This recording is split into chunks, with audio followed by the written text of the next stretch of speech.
Let's have our gadgets set up, then we can get the show started. Mr. Scandarazo with me here for you guys. Well, rather, congrats on the 5 wicket haul. I mean, how's it feeling? Getting 5, you made in 5. It's quite a humbling and proud feeling, to be honest. And to see your team doing well while you have a 5 is certainly one of the roles that we have to play as an all-rounder. Look, we always knew that missing Jarvis and Sean will be tough, so luckily it was me. It could have been the way Joe bowled as well. I mean the way Creamer bowled, it could have been him as well. So it's quite humbling to be here after a 5er. I remember a time when Zim kind of used your bowling as kind of a part-time option, but it seems you've used more and more as a bowler and a batsman, a true all-rounder now. Do you work on your bowling as much as your batting? Look, I think it's quite fine line, Liam. I think one or the other would always get more attention than the other. I still like to think that I'm a better who can bowl and not the bowler who can bat. But being an all-rounder, I think it comes with responsibility as well, that you're going to have to step up every time you're given the opportunity, and you try that, and you try and do that. If it happens, it happens. If not, at least you come back thinking that you've given everything you could have, and you try and do better every time. Yeah, we are spending as a spin bowling. We are spending a lot more time on our bowling compared to maybe six months ago. So to see the rewards like this is certainly quite humbling. Congrats on the 5 wicket haul, Raza. How do you feel about the Jason Holder decision? It could have been your 6th wicket. What's your feeling? I think it is what it is, mate. To be honest with you, I said to Captain as well, I said to him, I think I deserved that because I went for a review that I shouldn't have when we took the review on Powell, so I think it couldn't have happened to a better guy than to me. So, but it is what it is. Kumar said that he heard there was an inside edge. We thought there was no inside, but look, mate, few goes your way, few doesn't. The way I look at it, that Chase decision could have gone either way, and it would have been stayed at the right decision if it was not out. So you win some, you lose some, but it's fine, mate. It happens. At the end of the day, guys, 48 runs now. What things ahead? Were you guys satisfied with the day's total? I said to Creamer before the day ends that, look, yes, they're 48 ahead. Ideally, we wanted to be 48 ahead where we were. If Jason Dessin had gone our way, that could have happened. But we tried everything. We bowled well. We fielded well. Our energies were up. Sometimes you're going to have to raise your hand and say, yeah, guys, we tried everything. It just didn't work. And the opposition batted well the way Jason and Shane has batted, I think. Not much we could have done because out there we tried everything. So credit to them for batting that well. That's how it is. Raza, looking at the pitch with the bowling attack that you have, does it still have anything to offer to you guys? It's becoming just flatter and flatter by the day? Look, I think when the ball gets softer, there wasn't much turn, so it was more or less like try and bowl at an area and try and contain, and hopefully something will happen. Having said that, the last hour was pretty easy, I think, to bat on because there wasn't much turn or buzz happening, and if there was, it was quite slow. So the batters had enough time to adjust. But I think tomorrow it will. We're 10 overs away from a third new ball, so that's a positive side to look at. So we'll see if we can do something with the third one. Any chance you'll open the bowling in the second innings?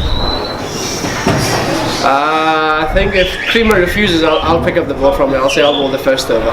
But the way the body's feeling right now, I think I'm going to raise my hand and say, Creamer, make sure you use all your utilities before you come to me. Don't forget I'm a part-timer and not a frontline spinner. So no, I think it is what it is. But what we got to look at is to how we're going to get these 3 wickets, and after that, how we're going to bat and see where we are before I start thinking about opening the bowling in the next inning.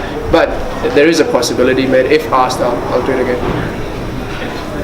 You say part-timer, bowled 44 overs and you picked up 5 wickets in a test match. And off spins seem to be the most difficult thing on that pitch. Perhaps Brendan Taylor having the ball in the second innings? And just to add on to that, what's a good total to defend in that fourth innings? Eddie, to answer your first part of the question where you said being a part-timer and I bowled 40 overs, I think Creamer has got that wrong. I should have never bowled 4, never mind 40. I think he's overused me for today. Too humble for us. He certainly have overused me, not just for this test, for probably next year.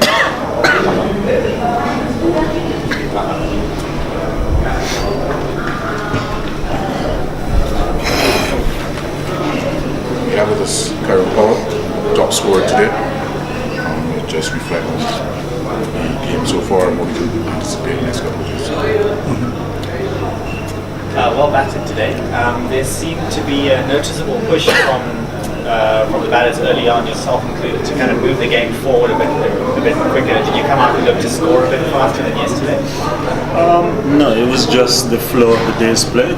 Obviously yesterday, excuse me, they bowled a bit tighter, they bowled better lines.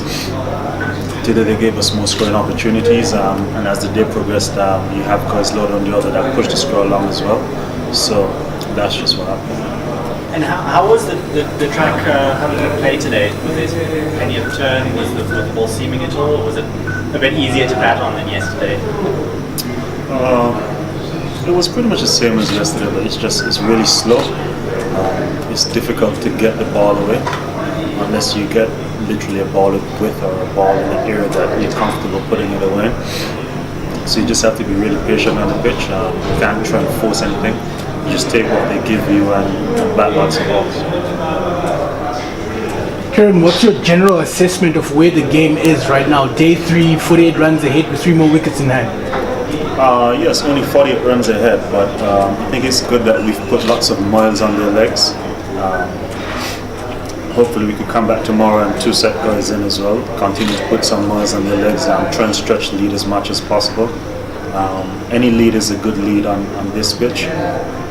Tomorrow we don't know if the pitch is going to start to go up and down or whatever the case is. So as big a lead as possible that we could get, that will help us in trying to push for a result. So would you say advantage Wendies at this point, or maybe definitely advantage Wendies. We've got a 48 run, 50 run lead, so definitely advantage us. But if we could stretch this to 100, 150 run lead, then that would be massive for us trying to push for victory. Karen, it's a lovely feeling. Well, I don't know, but it must be a very, very good feeling when your side have batted well, but then we're in a bit of trouble. They're 230 for 7, and along comes Shane, who hadn't really been scoring a great deal of runs up to now. And Captain Jason Holder just takes the game by the scruff of the neck and puts you into a very, very good position on this pitch. Yeah, definitely. Shane hasn't been making runs recently, but we know what he's capable of. And before he went out to battle, just told him just trust your defense. Once you trust your defense, your scoring opportunities will come. And obviously he has to play to his own game plan and drop out his innings however he sees fit. But I thought that he really batted well today. Obviously yesterday being his birthday and sort of his birthday match, more incentive for him. And things seem to work out when it's your birthday also. So it's nice that he got a score and he's still batting. And Jason, obviously, we know he plays a counter-attacking role really well. So I think that the way that they both went about it and being familiar with batting with each other, both being from Barbados as well, I think sort of helped the partnership.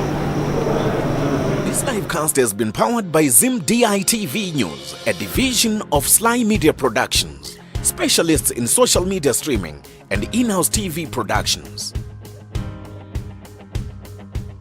This livecast has been powered by ZimdiTv News, a division of Sly Media Productions, specialists in social media streaming and in-house TV productions. This livecast has been powered by ZimdiTv News, a division of Sly Media Productions, specialists in social media streaming and in-house TV productions.